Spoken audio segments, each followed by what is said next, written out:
Okay, a little recap here.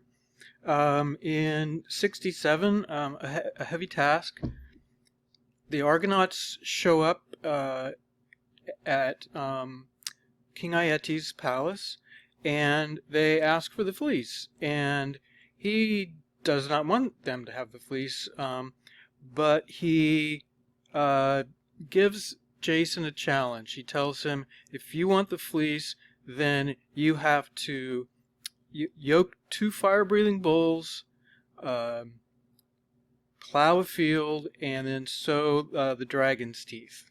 Okay, and he doesn't think he's going to be able to do this, so that's why he's basically giving him this opportunity, um, because he's a little afraid that the gods might be on Jason's side. Okay, and then in 68, the magic ointment. Medea is concerned about Jason because she's fallen in love with him, and so now she decided that she's going to make a potion or an ointment that he can spread over his body and weapons to protect him. Okay, and so now we come to 69, the sowing of the dragon's teeth. Okay, so here we go. When that day came, okay, which day? The day which the king had proclaimed, okay, for plowing the field. And here we have a gerundive.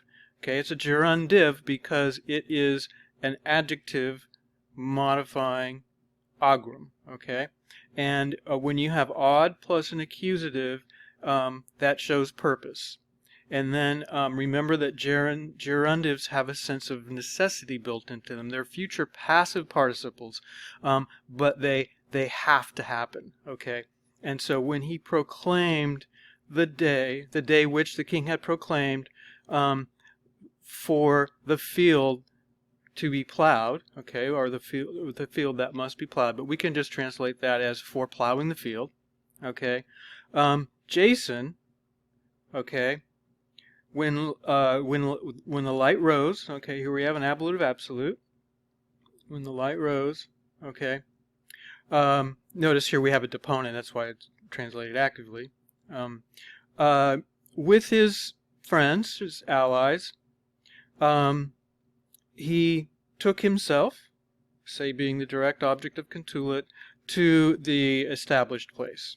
Okay, there he found a huge stable, in which stable, okay, were the bulls had been shut in. Okay, then another ablative absolute. After the gates had been opened, okay. Now, why do I say had been? This is a perfect participle. Well, we are in secondary sequence. Okay, so then when the gates had been opened, he drug the bulls into the light. So apparently they were enclosed in a dark stable, and he brought them out into the light. And with the highest difficulty, he placed a yoke on them. Okay?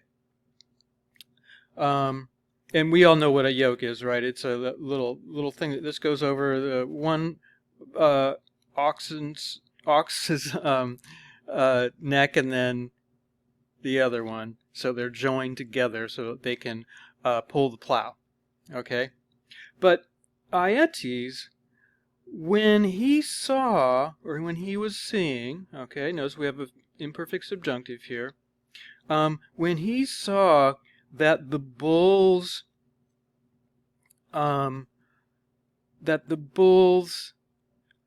were not at all strong against Jason, he was very greatly surprised. He was greatly surprised. Okay, magnopere is a combination of a form of the ablative form of magnus or magnum, and the ablative form of the word opus, which means work. Okay, and so he was, and it sort of kind of means like with great effort or something like that, but it came to just mean greatly, just the adverb of magnus, magna, magnum. Okay, So he was very surprised, and why was he surprised? We saw Jason didn't have too much of a trouble doing this, and that made him concerned that Jason was going to be able to accomplish the task. Okay, for in fact,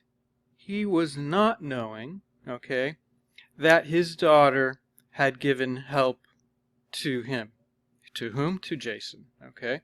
And notice again, secondary sequence, he was not knowing that his daughter had given help to him.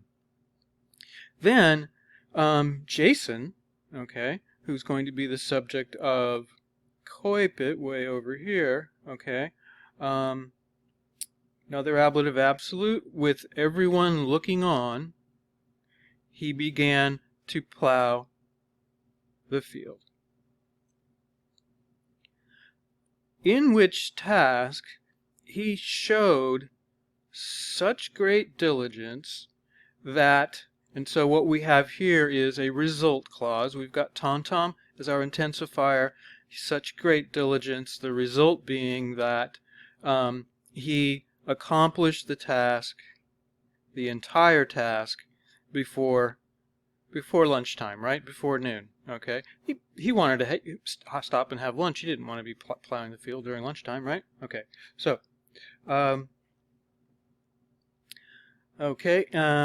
this having been done, okay, or after this had been done, ablative absolute, perfect tense, secondary sequence, okay, to the place where the king was sitting, okay.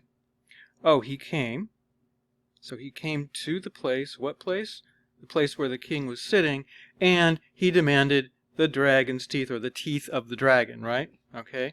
You told me I got to sow the teeth, so I plowed the field. Now I need the teeth, okay? Which, when he had received them, into the field, which he had plowed with great diligence, okay?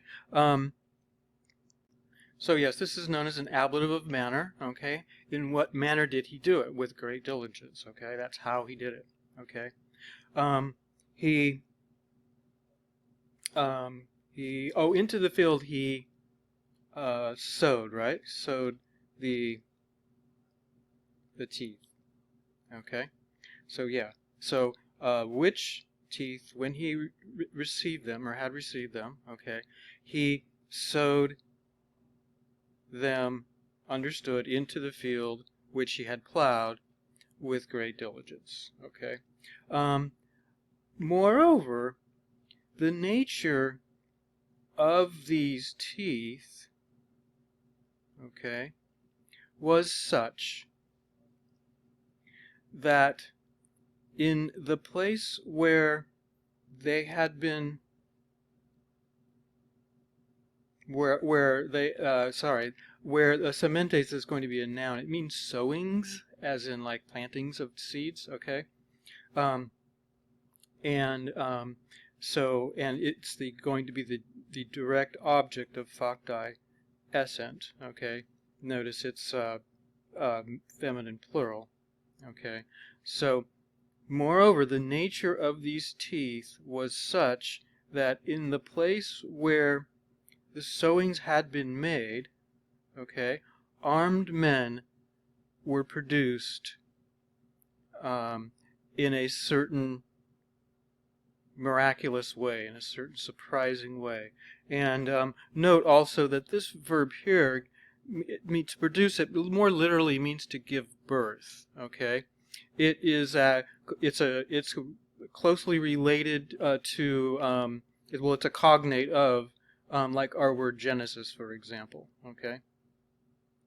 Coming to be, being produced, being born, okay, or giving birth, however you want to understand that, depending on the context and the specific use of the specific word.